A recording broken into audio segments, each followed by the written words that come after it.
Play the You know clip. you So wouldn't be what? saying that in my So Play the face. what if clip. they You like could black say it men? across So All what? right, play the oceans and Why is clip. that a rivers. diss though? Let's Why is be Look, that a look diss honest. at to look like at black men? deflection. Look You're at Khan past trying to oceans deflect. and rivers and Why? time Why would it be a zones. diss if his mum like black Yeah, men? and So then you what? cuss my Look at mother. the You're a deflections. dickhead. Look at the You're a dickhead. deflections. Self-hatred Yeah, levels look. is sick, No, it's bro. great that his mother loved to suck niggas' dicks. That's great to me. So back to the Oh, focal so point. that's Play the what clip, you are to Jedi. yourself, yeah? Is that what Play the you are clip, to Jedi. yourself? You watch yourself, bitch. Self-hatred on Flat another out. level, Watch bro. yourself, ho. But you're a Jedi, you're a deranged human coward. Hold on, being, Jedi. I bro. gotta You're come at you now. Jedi, you got the deranged. evidence. Jedi, Oi, you got the Rayhan, evidence. I hope Don't you're here. expose him. You're a I coward. want to get your feedback on the clip, bro. Yeah, Oh, you play the clip so we can get the is feedback. this the I don't difference, really brother? care what Yeah, this play the deranged clip so idiot we let's get thinks. the feedback. Play the clip. Hey, hold on. Hey, Art. Who's that, bro? Art. You wanted me to bring the hadith, right? About the point Is that Dave? Hold on, that we were David. You talking letting them about earlier. escape Yeah, what's up, from being Dave, a man? Peter. No one ain't Just hold on, escaping, David, bro. you I'm bro. here all deflecting day, right now, bro. brother. Because David, I got love for they you. You asked me to deflecting. bring the hadith, man. They asked me to Yeah, Bro, bring. we was David, having a good David, conversation hold with the on, brother. David. That's Khan what is on was the hot seat tab, right now. bro. Why you bring up the We hadith? was Hold having on, a David. respectful What's conversation the with Khan is Dave, hadith? on the bro. hot seat.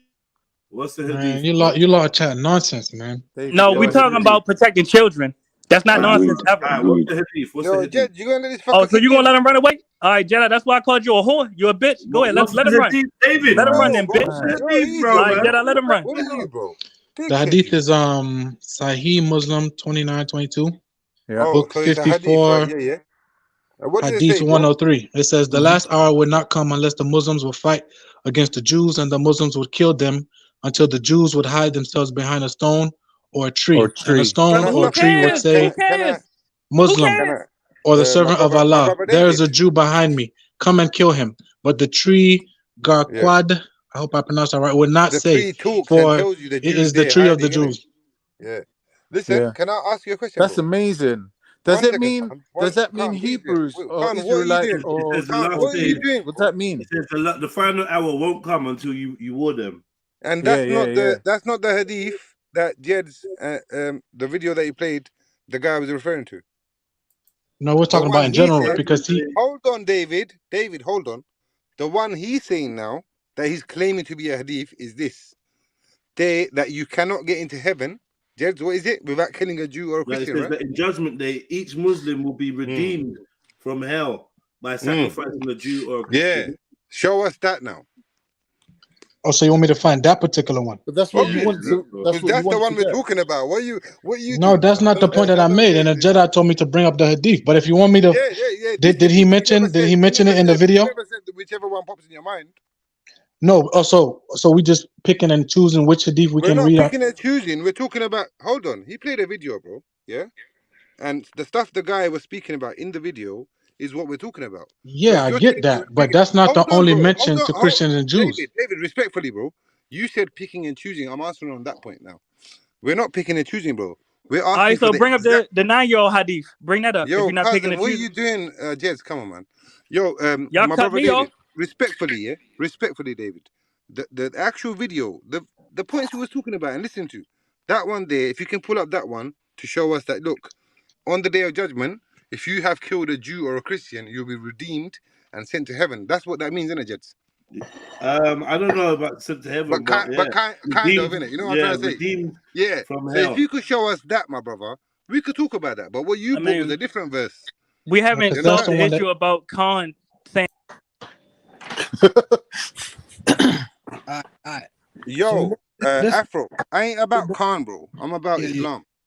Alright, the hour will not begin until the Jews, until you fight the Jews, and the Jews will hide behind the rock. Yeah. So let's talk from sources. No, but don't do that because the verse he brought up, Wait. Firstly, I'm gonna read. Rayhan, that's about when the Isa alayhi That's not the salam one come we and want. fight a That's war, not the bro. one we want. What he's talking about, the verse this guy brought, Bro, is stop. about end times. Yo, Art, stop, man. Yeah, that's not the one we want, bro. We want the one that's on the screen or the one that this. Thank you. Is there a reference to it, Jedi? Well, we just but said he's referencing it. If you go forward to it, he might reference the hadith. No, the number, the particular book, and No, he doesn't say here. He You just gotta said do your research to make a judgment thing, day. bro. He doesn't say here. Let's go back a little bit. Let's finish. Let's hear what he's got to say first. أين المسلم الصحيح ليس بأمانيكم ولا أماني أهل الكتاب من يعمل سوءا يجزى به بينما في صحيح مسلم من Yo, حديث أبي stop برد. it. Go back and stop it. He had a quote there. Yeah, but that's not the one. That's the he's quoting the Quran. But you could find something from there. What he did. He's quoting the Quran there. Yeah, now. Yeah, right. He's quoting the correct way. Oh, relax, bro. You're talking bare, bro. To relax, man. You're just talking bare and just saying stuff that don't need to be said. You're pissing in the Kool-Aid, brother. Wildens, then so it's in Sahih Muslim. I don't know if that helps.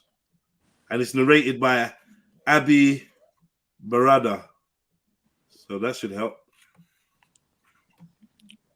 You get that, David? Yeah, I got it. Yeah. برد بن أبي موسى عن أبيه أنه يؤتى لكل مسلم يوم القيامة بيهودي أو نصراني ويجعل فداء، يقول هذا فداءك من النار. أين هذا الظلم في الحديث من هذا العدل القرآني؟ كذلك أنا ذكرت نقطة مهمة، وهي أن أهل الحديث لم يكتفوا، هم قلبوا الإسلام رأسنا على، يعني قلبوا الهرم رأسنا على عقب. الأشياء المهمة المحورية في القرآن، روح الإسلام، المعرفة، العدل، الشهادة لله، لا ليس هناك Basically, باب just في called الكتب kafir. الستة Anyway, عن العقل chill out, مع man. كثافته في القرآن، ولا باب عن العدل مع كثافته في القرآن، ولا باب عن المعرفة والحس مع نعم. كثافته في القرآن، ولا باب عن الشهادة لله مع كثافته في القرآن. فهم اخترعوا تفصيلات وانشغلوا. طبعا ما الوعي السياسي بحاجة. الحديث هو نتيجة، يعني طبعا ما أطلق على جميع الحديث، معظم الحديث الذي يدور على الألسنة. إذا سمعت خطيبا يذكر 100 حديث فاعلم أن 90% مكذوب على رسول الله. If you hear a preacher mention 100 hadiths, you know that 90 of them are falsely attributed to the Prophet and 10 may be authentic. تكبير الله أكبر. لا وعشرة قد تكون صحيحة. نعم. إذا سمعت يذكر 10 نفس الشيء. فلذلك نحن نصيحتنا القرآن هو نور، والنور هو يكشف بنفسه، ما يحتاج إلى من يكشفه. ليه يا شيخ؟ But Sheikh, why do you say only 10%? 10 out of 100 hadiths are authentic. But he said the Quran is like light and No, light. but he's about to bring his answer now. He's going to answer this. إذا سمعت 100 حديث فأعرف إنه 90 إذا بس 10 تقول إنه صحيح. لأن معيارهم في التصحيح والتضعيف خاطئ أصلا. لا يعرضوا الحديث على القرآن، يصححون حديث تخالف القرآن وتخالف العقل وتخالف الحرية وتخالف كل المبادئ. طيب. القضية نبدأ بالمصدر الأهم. إذا وجدنا قرآنا صريحا في مسألة ثم وجدنا حديثا يخالفه نأخذ بما أهل الحديث لتعصبهم للحديث خلاص أصبحوا كل من يرد حديث يخالف القرآن يقولون يحارب السنة. وهذا because that's Rayhan. He's trying to kill me, innit? Yeah, who's this sheikh anyway? Who's this sheikh? Rayhan, you're trying to kill me for this, innit? And this is why it matters. Who's this sheikh? Like, Yeah, if he's not a cool guy, now it's gonna matter. If he's not a What cool sheikh guy, is this, bro? if he's not a cool guy and his name's not in the not from top 10 Madakhla. scholars, If he's not the top 30. 10, if he's not, you get me? If he's not Crip or Blood or GDK, then what we But saying? Jedi, you have to understand. And this way it becomes a popularity contest. Hold on, man. Hold on. This is where it becomes. Rayhan, man. Hold on, Kazi, man. This is where it becomes a popularity contest. Right, Jedi. I just wanted to say, I know why Rayhan's questioning this shit, because he's sitting down with Rayhan was waiting to speak. I'm not sure why you're. Yeah, shut up, Khan. What? Who's Rayhan turn was is waiting it? to speak, bro. Like, Oh, sorry. What? Who's speaking? Oh, Rayhan. Oh, Rayhan. Sorry, bro. Go on, Rayhan. You need to chill, man. You need to chill, seriously. There's a movement in the Arab world. Yeah, a lot of these videos I see. I understand Arabic. Ards don't. He doesn't even understand Urdu. But Alhamdulillah. Thank you. That's a fact. So yeah. Thank you. There's a movement in the Arabic world. Come on, man. There's a movement in the Arabic world. There's videos, many videos like this. Yeah. There's a secular movement within the Arab world, within the Muslim lands, that spew the same rhetoric. I can show you 100 videos of people like this. Can you answer the claim what the guy made? They're not. Yeah, I can answer. So the first one, we can go back to the first one about there's a ransom for the Muslim and the Jews and the Christians. Then we can go back to the behind the tree. We can talk about those ahadith and those verses, but let's get to the agenda of this video. There is a secular movement. Wait. There's a secular movement within the Arab world. I don't believe in the hadith. Within the Arab world. Am I proof now? You know, bro, you've not even studied the basics of it. The main thing everyone's worried about is the Peter Pan word. The Peter Pan, everyone's worried about it. I don't even know if you know the basic alphabets of the Quran. So I don't even know. I'm gonna play this video because you are not getting to no point and you're doing tit for tat. It's long, man. But anyway, there's a movement in Arabic world. To the hadith zealots, anyone who rejects a hadith that contradicts the Quran is accused of. That's Rayhan, bro. أصبحوا كل من يرد حديث يخالف القرآن يقولون يحارب السنة، وهذا مغالطة. القرآن الآن بين أهل الحديث لا يساوي معجم الطبراني بتصحيح حمد السلفي. This is what I've noticed. What he's saying here, this is what I've noticed. To the people of hadith now, the Quran has become a marginal source. And I'm hearing a lot of people quoting and referencing, hadith, no Quran. Over Quran. Yeah, exactly. Pure hadith, no Yeah, Quran. because there's no No wiggle room Quran at when all. it comes Jed, to they don't Quran. even want to talk about Quran. They're They just want looking to for talk about hadith wiggle now. room. You know, like, what's wrong with you, bro?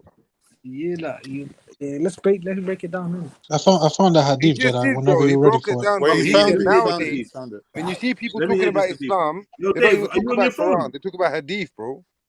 Yeah, can you hear me? Yeah. No, I was gonna say, man, you need to start sharing your screen, bro. But yeah. Tell us the hadith, please. Yeah, it's Sahih Muslim 2767b, and it's book 50, hadith 60, and it says. What did they say, my bro?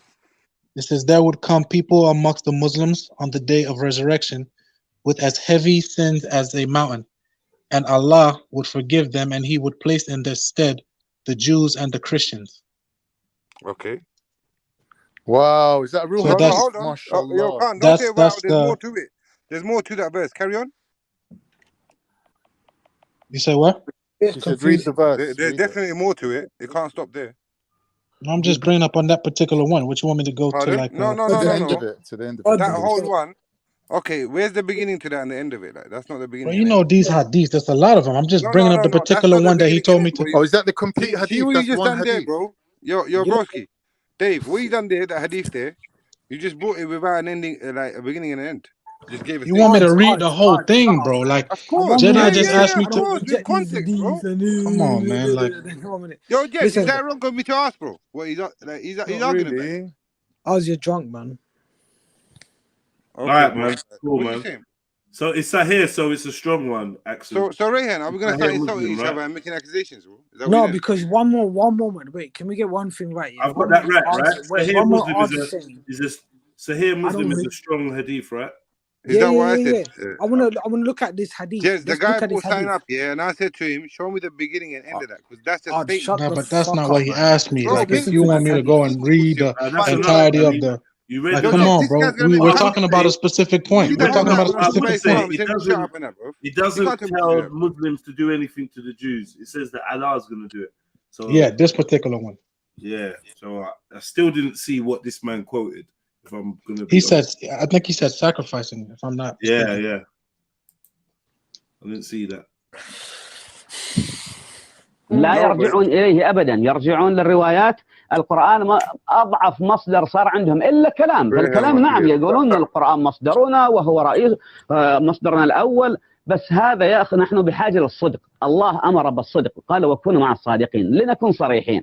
القرآن أنا أيام كنت مهتم بالحديث والتخريج وكذا، وأنا وزملاء نعرفهم يعني. لنكون صريحين، لم يكن القرآن لا نراه يهدي للتي هي أقوم كما وصف الله. نرى أن البخاري ومسلم والعقائد هي التي تهدينا بالطريق الواضح القويم.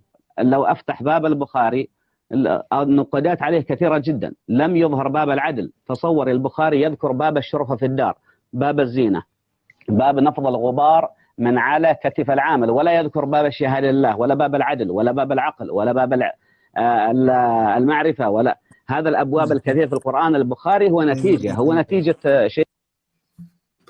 Bukhari is the product of his Sheikh Ali ibn al-Madini, who is in turn the product of Sufyan ibn Uyayna and his clerk. سفيان بن عيينة. علي بن المديني. علي بن المديني نتيجة سفيان وطبقته. سفيان بن عيينة طبعا نتيجة الزهري وطبقته. والزهري محدث بلاط هشام بن عبد الملك. أننا يجب أن ننظر المتن قبل النظر إلى الإسناد، ويجب أن ننظر إلى القرآن قبل أن ننظر إلى الحديث. القرآن هو الذي It is the Quran that guides to the upright path and the absolute text which Allah has commanded us to ponder. But they do. يهدي للتي هي أقوم. هو النص القطعي الذي يجب أن نتدبره. الله أمرنا بالتدبر، هم ما يتدبرون. هم يضربون 50 آية بحديث حسنه الهيثمي أو حسنه ابن حجر. هم متلاعبون بس ما يعرفون. يعني كما قلت قلبوا الإسلام، جعلوا القرآن في الحضيض ويضخمون البخاري والنووي وابن حجر كأنهم ملائكة. هم مساكين نعرف أهواء. These are poor men with no wins, flaws, and hits and misses. Na'uzu billah. He's going in, man. He did. No, he ain't. It sounds good. He didn't. Yeah. Okay. You know, it sounds good. It sounds good because he's on a secular channel.